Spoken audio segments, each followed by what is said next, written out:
ख्वाबों का देवता असल दुनिया में अपने एक असिस्टेंट को ढूंढने के लिए जाते हैं। जिस आदमी को ढूंढने के लिए आए थे वो लोगों को बुरे ख्वाब दिखाता था। वो बुरा इंसान था तो इसलिए दुनिया में भी आकर बुरा ही काम कर रहा था। लोगों की आंखें निकाल कर खाता था। वो अपने ख्वाबों की दुनिया से भाग आया था क्योंकि वो अपने हेड ख्वाबों के देवता के साथ काम नहीं करना चाहता था। सीन शिफ्ट होता है एक प्रोफेसर पर। वो एक सिटी में एक अमीर आदमी से मिलने के लिए आया था। ये काला जादू क्या करता था और इसके इस बड़े से महल में बहुत सारे लोग काला जादू सीखने के लिए आते थे। प्रोफेसर ने कुछ दिन पहले ही अपना बेटा खो दिया था, यानी कि उसका बेटा मर चुका था। यहाँ पर इस अमीर आदमी को एक किताब देता है। उस किताब के अंदर काले जादू के मंत्र लिखे हुए थे। सोचता है कि ये इन मंत्रों को पढ़कर डेथ गॉडेस यानी कि मौत की देवी को अपने काबू में कर लेगा और फिर इसके बाद ये लोग अपने बेटे उससे मांगेंगे। वो आदमी वो जादू शुरू करता है। जादू उल्टा हो गया था। वो जादू ख्वाबों के देवता पर चल गया था। इस वजह से वो ख्वाबों का देवता अब उस आदमी के कब्जे में आ जाता है। कैद कर लिया था।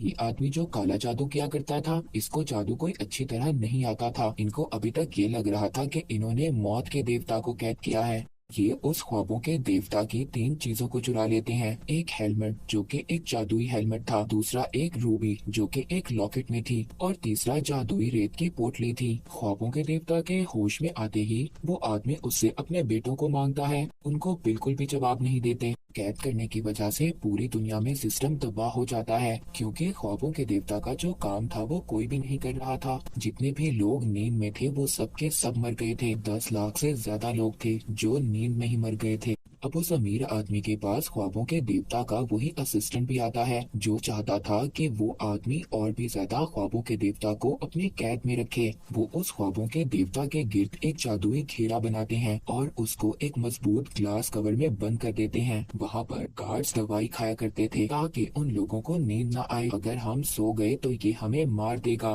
ख्वाबों के देवता के पास एक बर्ड भी था और उसने वहाँ पर उन सब पर नजर रखी हुई थी क्योंकि वो अपने मालिक को आजाद करवाना चाहता था। इसी तरह वक्त गुजरता रहता है। एक दिन गार्ड्स की गैर मौजूदगी में उस जादूगर आदमी का बेटा ख्वाबों के देवता के पास जाता है और कहता है कि मुझे बिल्कुल भी अच्छा नहीं लगता कि मेरे फादर ने तुम्हें कैद में रखा हुआ है। अगर मेरे बस में होता तो मैं तुम्हें कब से इस कैद से आजाद करवा देता। तभी वो जादूगर आदमी अपने बेटे की बात सुन लेता है और वो उसको बहुत ज्यादा मारता है। कहता है तुम पागल हो गए हो। तुम जानते हो अगर वो देवता आजाद हो गया तो हम सबको मार देगा। अगर तुम चाहते हो कि मैं तुम्हें माफ कर दूं तो उस ख्वाबों के देवता का एक परिंदा है जिसे तुम्हें मारना होगा। अब वहाँ पर वो परिंदा बहुत ही चालाकी से आग लगाने की कोशिश कर रहा था ताकि वो अपने मालिक को छुड़वा सके। पर तभी उस जादूगर आदमी का बेटा उसको गोली मार देता है। वो जादूगर आदमी और भी ज्यादा अमीर और मशहूर हो गया था। वो इसी खुशी में एक पार्टी रखता है। उस पार्टी में एक लड़की थी जो उसके करीब आ रही थी।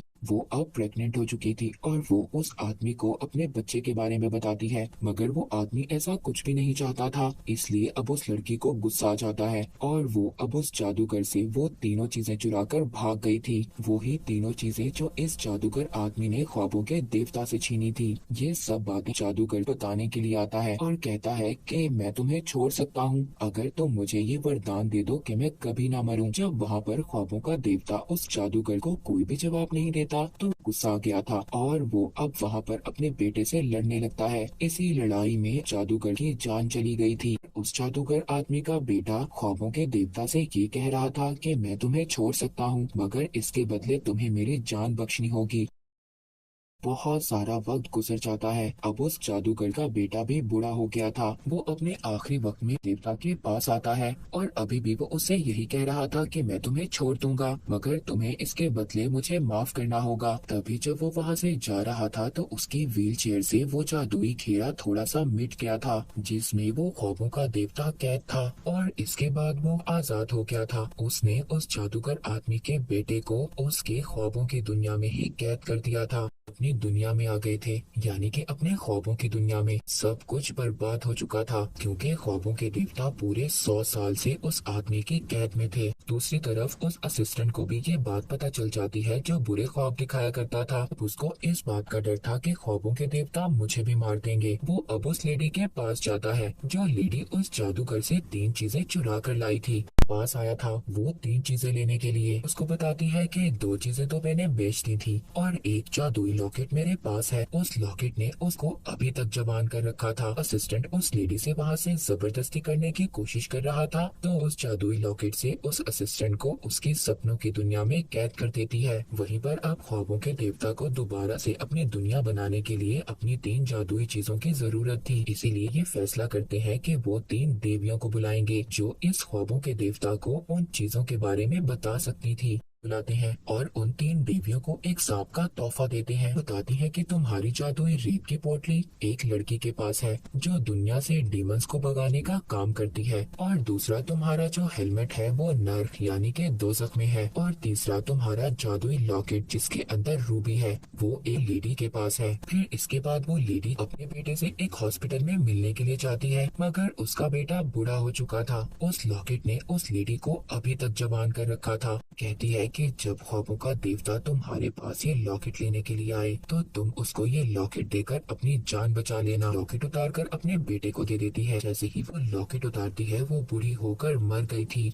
अब उसका बेटा ख्वाबों के देवता को उसका लॉकेट वापस नहीं करना चाहता था। लॉकेट का इस्तेमाल करता है और वहाँ पर गार्ड को मार देता है। इसके बाद हमें वो लड़की दिखाई जाती है जिसके बारे में 3 देवियों ने बताया था कि उस लड़की के पास जादुई पोटली है। वो लड़की अब ख्वाबों के देवता से मिलती है। कहती है कि बाहर मेरा इंतजार करो और खुद एक चर्च में चली जाती है। दरअसल यहाँ पर ये एक डीमन को भगाने के लिए आई थी। वो लड़की वहाँ पर मंत्र पढ़ती है और उस डीमन को इंसान की बॉडी से बाहर निकालती है। तभी वहाँ पर ख्वाबों के देवता भी आ गए थे। अपनी जादुई पोटली मांगते हैं मगर वो लड़की ये कहकर चली जाती है कि मैं तुम्हारी मदद कल करूंगी। वहाँ पर ख्वाबों के देवता को एक परिंदा भी मिलता है जो उनकी केयर टेकर ने उनकी मदद के लिए भेजा था। वो लड़की उनको बताती है कि वो जादुई रेत की पोटली मेरी एक दोस्त के पास है। वो उनको उसके घर पर लेकर जाती है। उसके दोस्त के हाथ में वो जादुई पोटली थी और वो मर चुकी थी। अब ख्वाबों के देवता को अपनी एक चीज रेत की पोटली तो मिल गई थी। असिस्टेंट को देखते हैं जो उसी लेडी के बेटे के पास आया था जिसके पास रूबी थी। उससे मिलने के बाद उस असिस्टेंट को ये पता चल गया था कि ये बिल्कुल साइको है। दूसरी तरफ ख्वाबों के देवता नर्क यानी के दोज़ख में चले गए थे। वहाँ का गेट कीपर उनको असल रास्ते पर लेकर जाता है और वो वहाँ पर दोज़ख की मलिका के पास लाया था। वो वहाँ पर दोज़ख की मलिका को अपने बारे में सब कुछ बताते हैं कि कैसे उनके जादुई हेलमेट को चुरा लिया गया था। बताते हैं कि तुम्हारी ही नर्क में एक डीमन के पास मेरा वो हेलमेट है। वो हेल की मलिका वहाँ पर अब उस डीमन को बुलाती है जिसके पास वही जादुई हेलमेट था। वो डीमन कहता है कि मैं तुमसे यहाँ पर एक गेम खेलूंगा। अगर तुम जीत गए तो ये जादुई हेलमेट तुम्हारा, और अगर तुम हार गए तो तुम्हें सारी जिंदगी यहाँ पर मेरा गुलाम बनकर रहना होगा। अब यहाँ पर वो खेल ख्वाबों के देवता जीत गए थे क्योंकि उन्होंने सही सवालों का जवाब दिया था। ख्वाबों के देवता को अपनी दूसरी चीज जादुई हेलमेट भी मिल गया था। अब उस रूबी लॉकेट तक पहुँच गए थे मगर जैसे ही वो उसको उठाने की कोशिश करते हैं तो वो पीछे जाकर गिरते हैं और बेहोश हो गए थे क्योंकि वो रूबी अभी तक लेडी के बेटे के कब्जे में थी। वो एक रेस्टोरेंट में जाता है, वहाँ पर उस रूबी की पावर का इस्तेमाल करता है और सब पर जादू कर देता है कि सब लोग एक दूसरे से सच बोलने लगे, और ऐसा ही होता है। रेस्टोरेंट में लोगों का पागलपन इतना ज्यादा बढ़ गया था कि वो लोग खुद से ही खुद को मार लेते हैं। वहीं पर ख्वाबों के देवता आते हैं। वो उस आदमी को समझाते हैं कि ये रूबी तुम्हारे साथ यहाँ पर रहने वाले लोगों को भी नुकसान पहुँचा रही है, मगर उस आदमी को कोई भी बात समझ नहीं आ रही थी क्योंकि वो भी उस रूबी लॉकेट के बस में था। देवता उस आदमी को ख्वाबों की दुनिया में कैद करने की कोशिश कर रहे थे मगर वो आदमी खुद से ख्वाबों की दुनिया में चला गया था और वहाँ पर देवता को मारना चाहता था। वहाँ पर ख्वाबों के देवता उस रूबी की पावर को सारा अपने कंट्रोल में कर लेते हैं। उस लेडी के बेटे को हमेशा के लिए उसके ख्वाबों में कैद कर दिया था और इस आदमी का किस्सा यहीं पर खत्म हो जाता है। तीनों चीजें मिल चुकी थी और वो बिल्कुल मुकम्मल हो गए थे। अब जो मौत की देवी थी वो ख्वाबों के देवता की बहन थी। अपनी बहन डेथ गॉडेस यानी के मौत की देवी से मिलने के लिए जाते हैं मगर ख्वाबों के देवता अभी भी कुछ अलग महसूस कर रहे थे क्योंकि वो ये सोच रहे थे कि उनके बहन भाइयों में से उन्हें कोई भी बचाने के लिए क्यों नहीं आया। डेथ गॉडेस अपने भाई को अपने साथ चलने के लिए कहती है। देखते हैं कि उनकी बहन की जॉब कितनी ज्यादा मुश्किल है कि लोग तो मरने के लिए कभी तैयार ही नहीं होते और और आखिर में उन लोगों का गुस्सा मेरी बहन यानी कि मौत की देवी को बर्दाश्त करना होता है। उनकी बहन बताती है कि आहिस्ता आहिस्ता मुझे आदत हो गई और अब मैं भी तुम्हें यही कह रही हूँ कि तुम अपनी ख्वाबों की दुनिया को दोबारा से बना सकते हो। ख्वाबों के देवता थे, उन्होंने अलग अलग लोगों को अलग अलग काम करने के लिए रखा हुआ था। उनकी केयर टेकर बता रही थी कि हमारी दुनिया से आपके असिस्टेंट अभी भी 3 गायब हैं। उनके गायब होने का जिम्मेदार खुद को समझ रहे थे और वो कहते हैं कि अब मुझे इन सबको वापस लाना होगा। अब सीन एक न्यू कैरेक्टर रोज पर शिफ्ट होता है। वो और उसका भाई दोनों अलग हो गए थे। उसके भाई को एक फैमिली को दे दिया गया था। वहाँ पर रोज अपने भाई को ढूंढ रही थी। ख्वाबों के देवता कहते हैं कि मैंने रोज पर नजर रखी हुई है और उसी की मदद से मैं अपने तीनों असिस्टेंट को ढूंढ कर लाऊंगा। पर ख्वाबों के देवता रात ही में रोज पर नजर रख सकते थे, इसीलिए वो दिन में अपने एक परिंदे को उस पर नजर रखने के लिए भेज देते हैं। रोज अपने दोस्त के साथ अपने भाई को ढूंढने के लिए निकल जाती है। एक ऑर्फन हाउस में जाती है जहाँ पर उसका भाई रहा करता था। वो वहाँ की ऑर्फन हेड से पता करती है तो उसको पता चलता है कि उसके भाई को एक फैमिली ने अडॉप्ट कर लिया था। वो हेड ये भी बताती है कि तुम्हारा भाई एक अच्छी लाइफ गुजार रहा है जो तुम उसे नहीं दे पाओगी। अब जो बर्ड ख्वाबों के देवता ने रोज पर नजर रखने के लिए भेजा था वो आकर बताता है कि रोज अपने भाई को नहीं ढूंढ पा रही और सबसे हैरानी वाली बात ये थी कि वो अपने ख्वाब में भी जाकर अपने भाई को नहीं ढूंढ पा रही। तभी वो ख्वाबों के देवता के पास पहुंच गई थी। रोज को ये बताते हैं कि मुझे ऐसा लगता है कि तुम्हारा भाई मेरे एक असिस्टेंट के साथ है और अपने भाई को सिर्फ तुम ही ढूंढ सकती हो क्योंकि तुम एक वॉर्टेक्स हो।